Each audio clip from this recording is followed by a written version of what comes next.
जय हिंद दोस्तों, मैं हूं अंकुर त्रिपाठी और आप देख रहे हैं हमारा YouTube channel the Tripathi real talks. दोस्तों, अमेरिका में इलेक्शंस पूरे हो चुके हैं और रिजल्ट भी आ गया है और डोनाल्ड ट्रंप दोबारा से अमेरिका के राष्ट्रपति बन चुके हैं। अच्छा, कुछ समय पहले काफी सारे एग्जिट पोल आ रहे थे, कई सारे न्यूज शोज में, कई सारी जगह मीडिया ये बता रहा था कि भैया कमाला हैरिस जो हैं वो अमेरिका के आने वाले टाइम की नई प्रेसिडेंट बनने वाली हैं 2024 के इलेक्शंस को जीतकर। अच्छा जी, लेकिन ये एकदम से ऐसा हुआ क्या? एकदम से ऐसा सडन टर्निंग पॉइंट कैसे आया कि भैया कमाला हैरिस को तो पता ही नहीं चला उनके साथ हुआ क्या? ना कमाला हैरिस को पता चला, ना ही उनके सपोर्टर्स को पता चला। और आप सोशल मीडिया में कहीं भी देख लेंगे, सपोर्टर्स ऐसे बैठे हुए हैं भाई साहब जैसे उनकी जागीरें लुट गई हो। ठीक है, किसी ने उनके साथ बहुत बड़ा खेला कर दिया हो और उनकी जमीन जायदाद संपत्ति सब अपने नाम कर ली हो। ठीक है जी।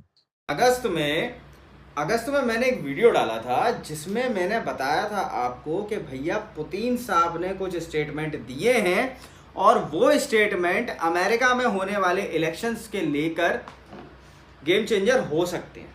ठीक है जी। उसमें पुतिन साहब ने कुछ तारीफ की थी कमाला हैरिस की और वो एक एग्जाम्पल था इंफॉर्मेशन वॉरफेयर का और वही हुआ। पुतिन साहब का वो स्टेटमेंट कमला हैरिस के लिए इतना ज़्यादा बड़ा भारी सिद्ध हो गया भाई साहब, इतना बड़ा भारी प्रूफ हो गया कि कमला हैरिस इलेक्शन हार गई हैं। ठीक है जी। अच्छा, अब ये तो चलो ठीक है, इलेक्शन होते हैं तो कोई हारता है कोई जीतता है।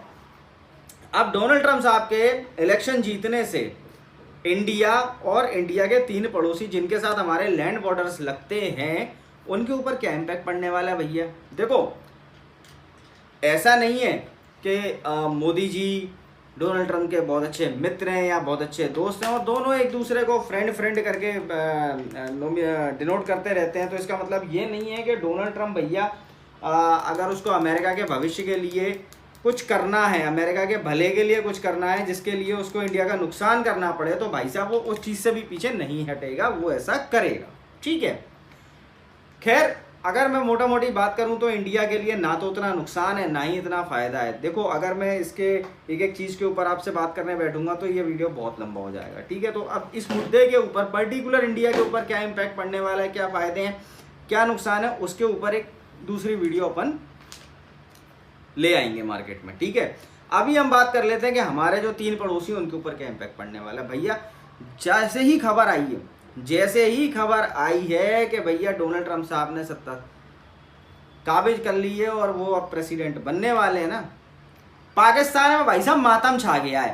पाकिस्तान में मातम छा गया। पाकिस्तान तो भैया बर्बादी की कगार पे आ गया है। क्यों आ गया है? क्योंकि डोनाल्ड ट्रंप साहब ने इलेक्शन से पहले बोला था कि पाकिस्तानी है, these Pakistanis are greedy dog, और इनको जो पैसा दिया जाता है ना भाई साहब, मैं उसको बंद कर दूंगा। और अब वो करेगा बिकॉज उसे मालूम है ना कि पाकिस्तानियों की भूख कभी नहीं मिटने वाली। इनके हाथ में जो कैशडोल है ना भाई साहब, वो हमेशा पैसा खाने को तैयार रहता है। ठीक है जी। तो वहां पे अब इनके ऊपर नकेल कसने वाली है और डोनाल्ड ट्रंप साहब वो पैसा बंद करेंगे जो फालतू में इन लोगों को मिलता था। ठीक है। तो भैया ये पाकिस्तान के पेट पे लात पड़ने वाली है। ठीक है जी। अब हम बात कर लेते हैं बांग्लादेश की। मैं आपको बताता हूँ अंदर की बात। जैसे ही भाई साहब ये पता चला कि डोनाल्ड ट्रंप साहब बन गए राष्ट्रपति, मोहम्मद यूनुस की भाई साहब खटिया खड़ी हो गई। मोहम्मद यूनुस बांग्लादेश की इंटरिम गवर्नमेंट का हेड है और ये वही मोहम्मद यूनुस है जो 2020 में जब ट्रंप साहब इलेक्शन हारे थे, तो ये वही मोहम्मद यूनुस था जिसने पैसा इकट्ठा किया था उनको हरवाने के लिए भाई साहब। क्यों? क्योंकि ये तो कठपुतली था। ये मैं पिक्चर लगा रहा हूं, आप इस पिक्चर को देखो। इस पिक्चर को देख के आपके सामने एक इमेज क्रिएट होती है। एक बड़ा बाहुबली इंसान बैठा है और उसने एक कोई जानवर पाल रखा है जिसके ऊपर वो प्यार से हाथ फेरता है। ठीक है जी। तो ये एक पपेट था। पहले ये पपेट था क्लिंटन का, क्लिंटन मियाँ बीबी, हिलेरी क्लिंटन और उनके हस्बैंड साहब। उसके बाद ये पपेट रहा किसका? जो बाइडन साहब का।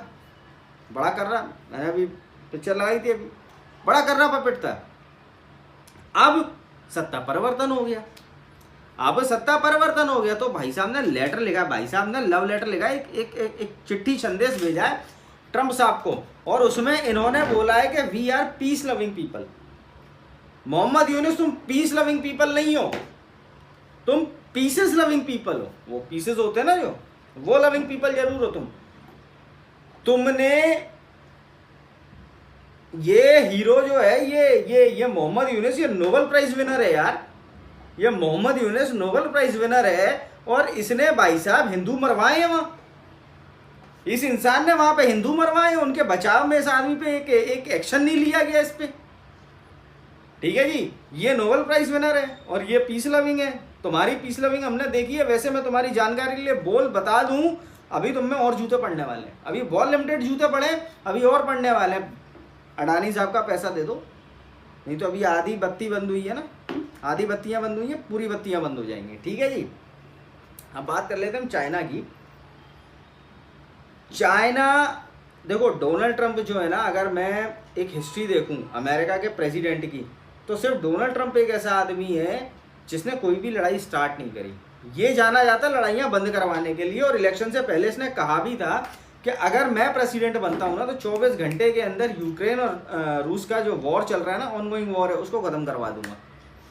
तो भैया ये खत्म कैसे करवा देगा? खत्म ऐसे करवा देगा भाई साहब के पैसा देना बंद कर देगा जेलेंस्की को, वॉर खत्म हो जाएगा।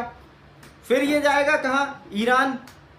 ये उसके ऊपर इतनी सैंक्शंस लाद देगा भाई साहब, इतनी सैंक्शंस लाद देगा, देखना वो तलवे पे आ जाएगा इसके पास। ठीक है, वैसे भी वो सुनने में आया है कि जो खेमनाई है वो यूएन भागा हुआ है। ठीक है जी, तो ये इजराइल और ईरान का वॉर भी खत्म करा देगा। और इसके वॉर खत्म होने से क्या हो जाएगा? अमेरिका हो जाएगा फ्री, और अमेरिका जब फ्री होगा तो he will concentrate on China. और यही बात चाइना के लिए दिक्कत की बात है। चाइना नहीं चाहता अमेरिका फ्री हो। ठीक है दोस्तों, तो ये सारे कुछ इम्पैक्ट हैं जो भारत के पड़ोसियों पे पड़ने वाले हैं। इम्पैक्ट भारत के ऊपर भी है, बट हमारे लिए उतनी कोई खतरे वाली बात नहीं है। हमारे लिए बहुत अच्छी बात है कि ट्रम्प साहब जीत कर आए हैं। लेकिन हाँ, भारत में रहने वाले कुछ वामपंथी ऐसे हैं जिनके पेट में मरोड़े होने लगे हैं, जिनके पेट में मरोड़े होना लाजमी है कि ऐसा कैसे हो गया, ऐसा क्यों हो गया। ठीक है जी, खैर उसके बारे में किसी और दिन बात करेंगे। बाकी भारत के ऊपर डीपली बताऊंगा आपको अपनी नेक्स्ट वीडियो में कि क्या इम्पैक्ट होने वाले हैं, ये आपसे मैं नेक्स्ट वीडियो में बात करूंगा, अन्यथा ये वीडियो बहुत लंबी हो जाएगी। तो दोस्तों, अगर मेरी आज की वीडियो आप लोगों को पसंद आई हो तो इस वीडियो को ज़्यादा से ज़्यादा लाइक कीजिएगा, इस वीडियो को अपने दोस्तों के साथ शेयर कीजिएगा, और जो लोग नए हैं वो मेरे चैनल को सब्सक्राइब कीजिएगा, और उसके साथ साथ बेल आइकन जरूर दबा दीजिएगा, जिससे मेरे आने वाले हर वीडियो की नोटिफिकेशन आपको मिल सके। मिलता हूँ आपसे नेक्स्ट वीडियो में, तब तक के लिए जय हिंद और जय भारत।